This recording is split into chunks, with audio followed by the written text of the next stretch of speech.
Hello everyone जदि आप +3 second semester MDC education छात्र छात्री अटंती तेबे आपण मानकर फास्ट यूनिट को नहीं अनेक टेंशन रही पाने तेबे यही वीडियोटी केवल आपण मानक पई आपण माने प्रतिदिन इंस्टाग्राम यूट्यूब बा फेसबुक स्क्रॉल करसंती आज आम सही सोशल मीडिया दुनिया ही आमर नुआ unit introduction to gender and education को बुझा ଏହି ୟୁନିଟ୍ରେ ପିଲାମାନେ ଆମେ ସେକ୍ସ ଏବଂ ଜେଣ୍ଡରର ପାର୍ଥକ୍ୟକୁ ସୋସିଆଲ ମିଡ଼ିଆ ମାଧ୍ୟମରେ ବୁଝିବା। ଯେତେବେଳେ ଆପଣମାନେ କୌଣସି ସୋସିଆଲ ମିଡ଼ିଆ ନୂଆ ଆକାଉଣ୍ଟ ଖୋଲନ୍ତି ସେତେବେଳେ ସାଇନ୍ ଅପ୍ ସମୟରେ ଆପଣଙ୍କୁ ପଚରାଯାଏ ଆପଣ ମେଲ୍ କିମ୍ବା ଫିମେଲ୍।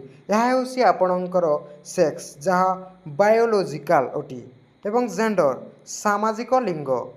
ଆପଣମାନେ ଯେତେବେଳେ ପ୍ରୋଫାଇଲ୍ ଖୋଲିବା ପରେ ସେହି ଆପ୍ ଆପଣଙ୍କୁ ଯେଉଁ ସବୁ ବିଜ୍ଞାପନ बा वीडियो देखाए जेपरिक झील मानू कस्मेटिक्स फैशन किंबा रोषे करने वीडियो पुओ मानू बाइक बा जिम वीडियो देखाए सही आल्गोरिदम भाविनिए जे पुओ हेले एटा देखिबे एवं झील हेले सेटा देखिबे सही चिंताधारा ही हेउसी जेंडर जहाँ आम समाज बा परिवेश आम उपरे लदी देई थाई।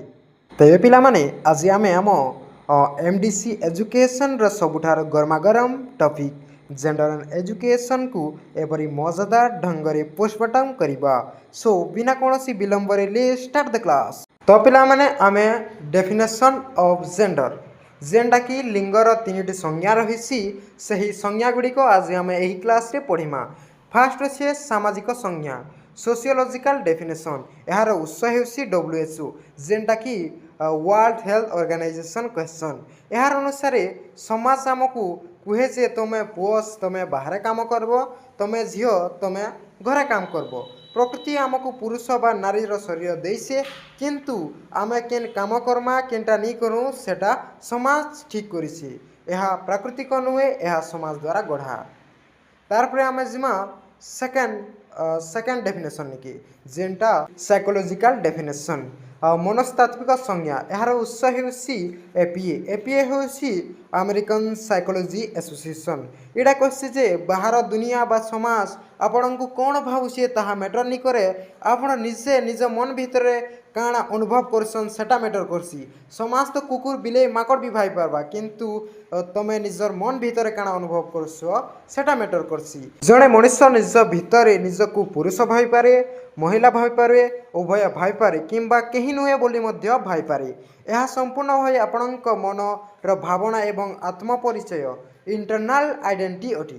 तापर पिला माने 3 नंबर डेफिनेशन कल्चरल डेफिनेशन सांस्कृतिक संज्ञा यार उत्स होसी यूनेस्को संस्कृति नियम मूल्यबोध एवं परंपरा द्वारा निर्धारित पुरुषत्व किंबा नारीत्व शेष आसला संस्कृति बा कल्चरल डेफिनेशन यूनेस्को अनुसार आम संस्कृति एवं परंपरा आमको शिखाए जे पुरुषत्व किंबा नारीत्व कौन तेणु गोटे उदाहरण नहीं आम बुझमा आम ओडिशार संस्कृति रे झील माने साड़ी पिंधिबा एवं मुंडरे ओढ़णा देवाकू नारीत्वर प्रतीक भाव देखासे किंतु जदि आमे वेस्टर्न बा पाश्चात्य संस्कृति को जीवा तेबे सेठारे धारणा संपूर्ण अलग रहिबो पिला माने अर्थात संस्कृति बदलिले लिंगर परिभाषा एवं यार अभिव्यक्त मध्य बदली जाए। वर्तमान पिला माने सेक्स वर्सेस जेंडर सेक्स एवं जेंडर मध्य पार्थक्य difference between sex and gender को आम वर्तमान 4टी पॉइंट रे आमे डिस्कस करिमा।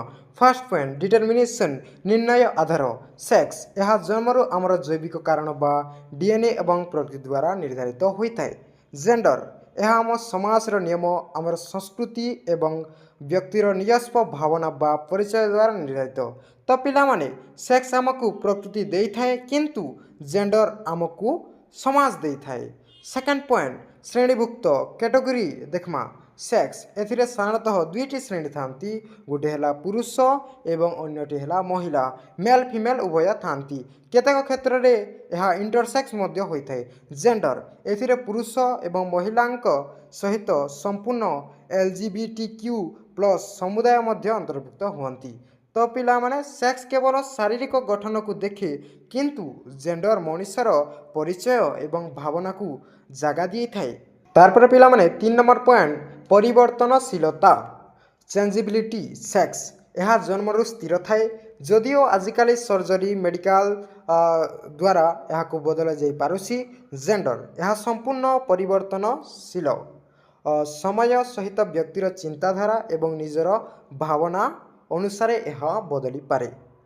ତ ପିଲାମାନେ ସେକ୍ସ ସାଧାରଣତଃ ସ୍ଥାୟୀ ହୋଇଥିବା ବେଳେ ଜେଣ୍ଡର ବଦଳିପାରେ କାରଣ ମଣିଷର ମନ ଏବଂ ସମାଜରେ ଯେଉଁ ଚିନ୍ତାଧାରା ସବୁବେଳେ ବଦଳୁଥିସି। ତାପରେ ଆମେ 4 ନମ୍ବର ପଏଣ୍ଟକି ଯିମା ପିଲାମାନେ ସମାଜର ଭୂମିକା ରୁଲ୍ ଇନ୍ ସୋସାଇଟି ସେକ୍ସ ଏହା କେବଳ ଜୈବିକ କାର୍ଯ୍ୟ ଯେପରିକି ବଂଶବୃଦ୍ଧି କିମ୍ବା ପ୍ରଜନନକୁ ପ୍ରଭାବିତ କରିଥାଏ। ଜେଣ୍ଡର ଏହା ସମାଜରେ ଆମର ଭୂମିକା ଲୋକଙ୍କର ଆଶା ଆମର ଅଧିକାର ଆମର କର୍ତ୍ତବ୍ୟକୁ ନିର୍ଣ୍ଣୟ କରିଥାଇଛି। ତ ପିଲାମାନେ ମା ହେବା ଏକ ଜୈବିକ ପ୍ରକ୍ରିୟା କିନ୍ତୁ ଘରର ସବୁ ରୋଷେଇ କାମ କେବଳ ଝିଅ ହିଁ କରିବ ତାହା ହେଉଛି ସାମାଜିକ ଚିନ୍ତାଧାରା ଜେଣ୍ଡର। ଠିକ୍ ଅଛି ପିଲାମାନେ ଯଦି କ୍ଲାସ୍ଟା ଭଲ ଲାଗିଥିବ ତେବେ ସବସ୍କ୍ରାଇବ୍ କରିବାକୁ ଜମାରୁ ଭୁଲିବେ ନାହିଁ। ଥ୍ୟାଙ୍କ ଫର୍ ୱାଚିଂ ପିଲାମାନେ ଧନ୍ୟବାଦ।